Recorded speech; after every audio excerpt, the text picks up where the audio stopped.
Sur sa page Facebook, on peut retrouver quelquefois des clichés nostalgiques d'un temps ancien, un temps où à Sens ou ses environs, certains commerces existaient. Il y a un certain temps de cela, à Saint-Clément résidait Cap Loisirs 89. Floriane, bonjour. Bonjour École. Tu es allé à la rencontre de celui qui a porté le projet de Cap Loisirs, l'un des co-gérants, il s'agit de Marcel Mézières. Et oui, j'ai rencontré Marcel Mézières, entrepreneur autodidacte aux multiples talents, de formation électrotechnique et cofondateur du Cap Loisirs, un établissement très populaire de la fin des années 80 jusqu'en août 2008 à Saint-Clément. La construction du Cap Loisirs s'est terminée début mars 89 et le 17 mai, l'établissement ouvrait ses portes. Deux autres personnes l'accompagnaient dans ce projet, Joanne Figueiredo, penseur du projet qui travaillait à l'usine et dont l'épouse était pharmacienne à Sens, et Bruno Renard, un enseignant avec lequel Marcel faisait du judo à l'Alliance. Tous ont sympathisé et se sont lancés dans cette belle et grande aventure chiffrée à 15 millions de francs. Le Cap Loisirs se trouvait à Saint-Clément, à la place de l'actuel Lidl, une zone peu développée à l'époque. Pas de centre culturel et la zone d'activité La Fontaine d'Azon n'existait pas. Écoutons Marcel Mézières. Il n'y avait que le petit Leclerc, enfin je dis petit qui était déjà un bel établissement, et M. Chauffournet n'avait pas encore développé ce qu'est maintenant le Leclerc. Donc il y avait plein de jardins, et Leclerc. Et nous on est venus, moi j'habitais Saint-Clément, Bruno Renard aussi, et Juan habitait à Villemanage.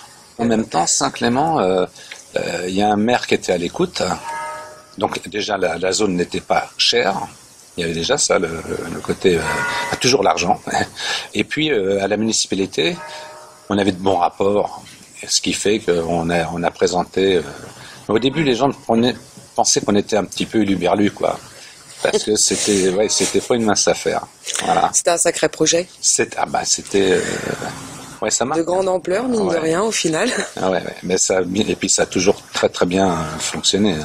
En effet, le Cap Loisirs était vraiment très populaire, mais le projet de départ était beaucoup plus modeste. On a réfléchi justement à ça. Au départ, nous devions faire 2 tennis couverts, parce que nous avions joué au tennis à Pont-sur-Yonne. Et on avait sympathisé. Petit à petit, on s'est dit, un tennis couvert, pourquoi pas faire un petit pro shop et puis un petit bar, quoi. Voilà, l'esprit, c'était ça. On s'est dit, qu'est-ce qu'on pourrait mettre autour? Parce qu'on s'est un peu enflammé, comme des mauvais garçons. Et donc est venue l'idée du bowling. À l'origine, le bowling, on devait avoir 6 pistes. Et puis, parce qu'il y avait un problème de budget, là, on fait un très très très rapide raccourci. On se rendait pas forcément compte de la somme on rêvait un peu, quoi. Voilà. Il y avait combien de pistes au final? 8 pistes. Alors, une chose aussi, c'est que les gens, en général, ne savent pas, sauf ceux qui nous ont épaulés. À l'origine, au premier étage, on devait faire une salle de gym musculation, parce qu'à l'époque, ça fleurissait pas partout comme maintenant. Et comme nous étions nous-mêmes des sportifs, on faisait pas tous les sports, mais le judo, natation, tennis, foot, à tous les 3. Donc on commence sur l'idée de faire, et on a bien avancé puisqu'on avait le prof, on avait bien avancé. Et pourquoi ça ne s'est pas fait, c'est qu'un jour on était en train de fabriquer ce bowling. Et un type rentre, tout en costard, bien nickel, au milieu de la poussière, c'était un peu lunaire. Et on était dérangé assez souvent par les gens, les curieux, tout ça. Et en fait, on a bien fait. À un moment donné, je dis, il faudrait peut-être qu'on aille le voir, mais on était peut-être une trentaine de personnes qui travaillions. Et je dis à Jean, mais il y a un gars là qui est en costume, etc. Mais il me dit, c'est sûrement un banquier, enfin bref.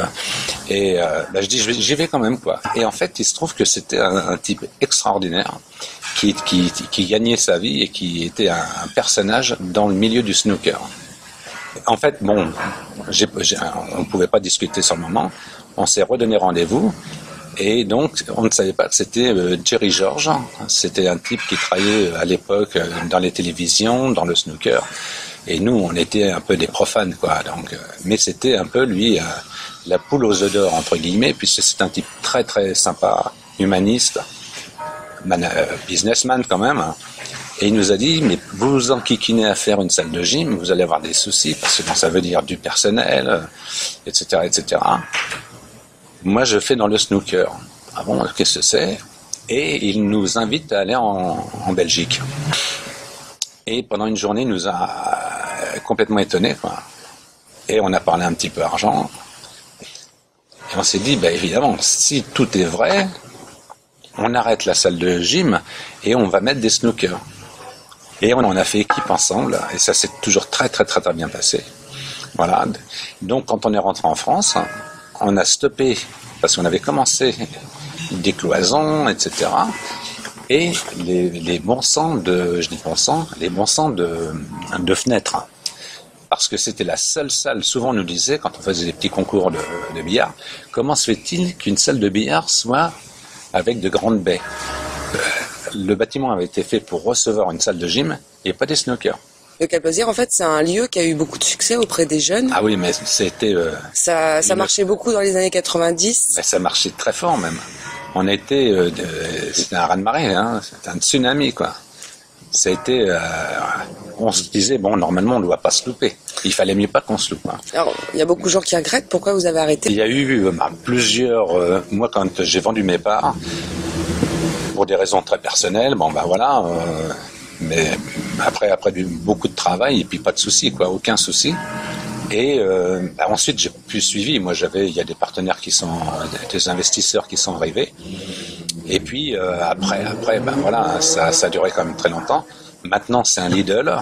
Alors ça, quand j'étais rentré avant, dans ces moments-là, moi j'avais monté un business à Bordeaux.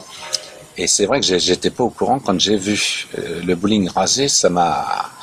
J'étais complètement presque anéanti, quoi. Et pour la petite histoire, nous, une des premières choses qu'on avait mises en place, c'était l'escalier en colimaçon. Et quand je suis passé devant, le terrain était nettoyé. Et je me suis garé, j'ai regardé, il restait l'escalier. Donc je me dis, c'est Hiroshima, quoi. Pas Hiroshima, mon amour. Donc c'est une grande claque, mais bon, j'étais plus chez moi non plus. Hein, voilà. Vous n'avez pas eu envie de recommencer le même projet? Moi, j'aime pas... Quand j'ai fait quelque chose, c'est rare quand je refais la même activité. Si après, il y a eu... j'ai tenu un bar pendant 12 ans, que je n'avais pas construit, hein, j'avais repris. Bon, j'ai eu d'autres activités, un salon de thé à Gandas à Bordeaux... bref, j'ai refait d'autres choses, mais jamais j'ai fait un copier-coller. Marcel, qui avait donc quitté l'aventure prématurément, en garde tout de même un très bon souvenir, tout comme ses anciens clients, même si l'aventure Cap-Loisirs est bel et bien finie depuis un moment. Tous s'en rappellent aujourd'hui et regrettent son ambiance chaleureuse. D'ailleurs, les circonstances avaient fait que la décoration était un peu en avance sur son temps, puisque ses propriétaires ont privilégié le recyclage plutôt que le neuf. Parce qu'au départ, on ne devait pas prendre de décorateur. Et c'est un problème de moyens, simplement. Et bizarrement, comme ça, dans une belle rencontre, un jeune qui s'appelait Thierry Romain, qui s'appelle toujours Thierry Romain, mais il est parti en Asie, alors j'espère qu'il est encore parmi nous, et on a sympathisé. Il avait des idées extra, quoi, parce que c'est quand même lui qui a amené la touche. C'est donc les plans, j'ai les anciens plans, et quand on voit ce qu'il en a fait, c'est un très très bon, quoi. Il avait beaucoup travaillé sur les cafés dans le centre-ville de Sens, donc un type très très bien et beaucoup d'idées. Et pareil, vous avez raison, les chutes par exemple des pistes, on s'en est servi pour faire le comptoir du bar. Merci beaucoup à Marcel d'avoir gentiment répondu à mes questions. Le Cap-Loisirs a de toute évidence marqué les esprits et formé quelques couples aujourd'hui encore amoureux. Merci pour tous ces bons moments qui auront ambiancé joyeusement notre jeunesse. Merci beaucoup Florian. C'était la chronique Ça bouge à Sens, la prochaine dans 15 jours, très exactement sur Radio Stoliac et les différents podcasts à retrouver sur notre site internet radiostoliac.fr.